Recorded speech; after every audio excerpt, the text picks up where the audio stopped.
ever see my post where I asked Google about the laws of physics?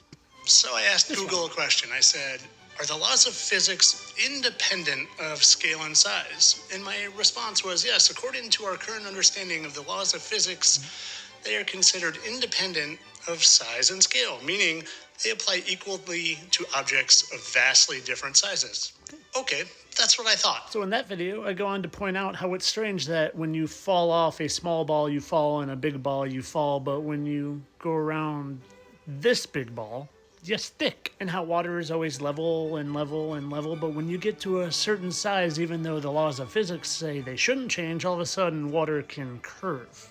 Well, I was thinking about those laws of physics again, but in a different way. And again, somehow they seem different for when you get large enough and you're talking about the globe.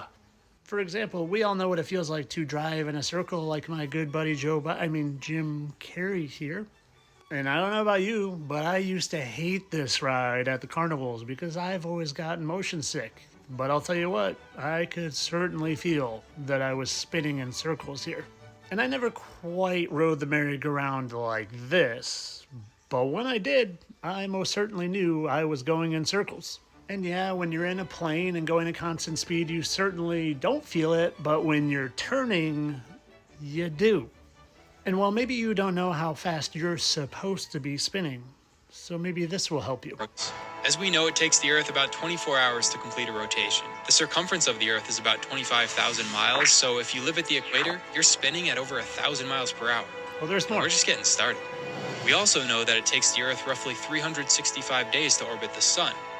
The total trip is almost 600 million miles, which means the Earth is circling at over 66,000 miles per hour. And the Sun is also moving towards other stars in the galaxy and bringing us along at about 43,000 miles per hour. At the same time, it's moving upwards relative to the Milky Way plane at over 15,000 miles per hour.